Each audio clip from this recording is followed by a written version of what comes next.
បាទសួស្តីពុកម៉ែបងប្អូនបាទថ្ងៃនេះជួបជាមួយនឹងបាទជាមួយនឹង12 Fed RGB ប្រភេទRGB ពុកម៉ែបងប្អូនណាបាទហើយប្រើប្រាស់ជាមួយនឹង power supply 12V បាទអត់ប្រើគុយទេបាទសាក power supply 12V 60 ampere សាកមើលបាទហើយប្រភេទនេះគឺចេញទៅខាងប្រវត្តិបាទនៅក្នុងខែជាមួយគ្នាដែរទេពុកម៉ែបងប្អូនណាបាទហើយតែមិនមែនតាមរយៈខ្ញុំទេបាទគឺដូចជាមានមកចាស់ខ្ញុំគាត់យកទៅគាត់បន្តទៀតបាទអញ្ចឹងគាត់ខ្ញុំជាអ្នកកំងជូនគាត់ក៏ជាអ្នកលក់បន្តបាទអញ្ចឹងសប្តាហ៍ថ្ងៃហ្នឹងគឺជាទូទៅខ្ញុំគាត់ឲ្យម៉ូចាស់ច្រើនជាងមួយថ្មីពុកម៉ែបងប្អូនណាបាទច្រើនជាងមួយថ្មីហើយសម្រាប់ការជួសជុលយើងមាន50ថ្ងៃនេះតនេចង់ធ្វើទៅលេងទៅពុកម៉ែបងប្អូនណាបាទហើយ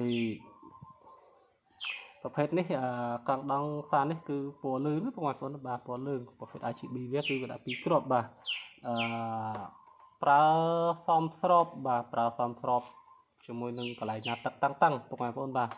ដោយសារប្រភេទនេះវាជាប្រភេទ RGB មិនមែនជាប្រភេទ BTA ទេពុកម៉ែបងប្អូនណាបាទចាប់អត់ដាក់អំពូលអត់ដាក់ទឹកក៏វាលឺដែរបាទដោយសារវាប្រើជាប្រភេទកូនឧបលោមួយដូចជាប្រភេទ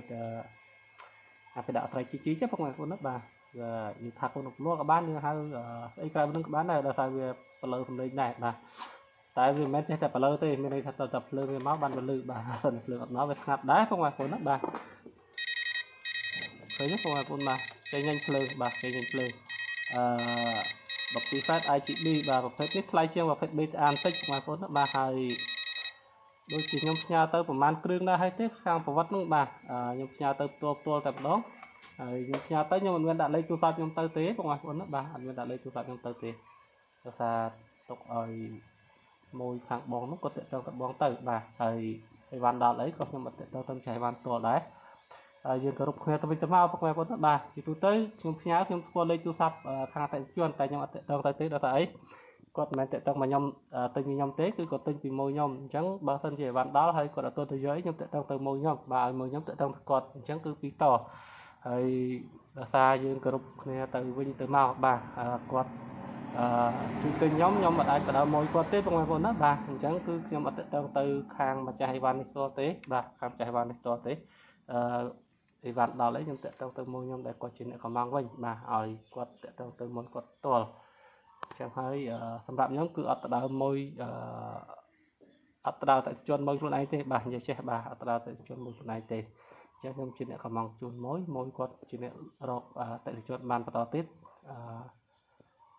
បើសិនជាយើងស្គាល់លេខយើងតាក់ទងទៅគាត់ផ្ទាល់ថ្ងៃក្រោយគាត់លេងកំងតាមមួយគាត់តាក់ទងមកយើងផ្ទាល់មួយយើងត្រូវបាត់បង់ចំណូលអញ្ចឹងគឺអត់ទេពុកម៉ែបងប្អូនណាបាទអត់ទេបើសិនជាពុកម៉ែបងប្អូនតាក់ទងមកខ្ញុំផ្ទាល់អាហ្នឹងខ្ញុំតាក់ទងទៅពុកម៉ែបងប្អូនផ្ទាល់តែបើសិនជាពុកម៉ែបងប្អូនតាក់ទងមកមួយខ្ញុំតាក់ទងមកខ្ញុំផ្ទាល់គឺខ្ញុំអត់ឆ្លងកាត់មួយគឺខ្ញុំអត់តាក់ទងទៅខាងអតិថិជនចាស់អីវ៉ាន់ហ្នឹងផ្ទាល់ទេគឺខ្ញុំតាក់ទងទៅមួយខ្ញុំអញ្ចឹងគឺយើងធ្វើការតាមដំណាក់កាលអញ្ចឹងដោយសារអីយើងចែកគ្នាទិញណាអញ្ចឹងណាបងប្អូនបាទដោយសារប្រភេទនេះអីខ្ញុំយកមកក៏មិនបានច្រើននេះដែរបងប្អូនបានតិចតួចទេដោយសារប្រភេទនេះគឺថ្លៃគួរសមបាទហើយសួរថាថ្លៃហ្នឹងប្រើទៅត្រូវចិត្តគ្រប់គ្នាដែរអត់ទេបាទមានបងខ្លះគាត់អត់ត្រូវចិត្តតែហ្នឹង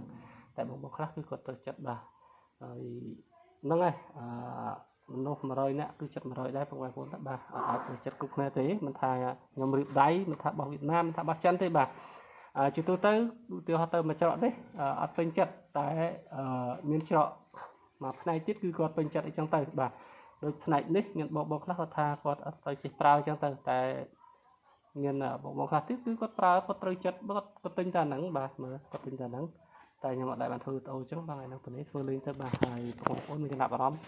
ធ្វើការរៀបម៉ូទ័រដៃឬក៏ម៉ូទ័រវៀតណាមម៉ូទ័រចិនអីអាចសាកសួរកំងបានបងប្អូនណាបាទតាម Telegram 090គាត់267608 0968191 បាទលេខទាំងពីរខ្សែគឺសិតតែមាន Telegram បាទអរគុណជម្រាបលា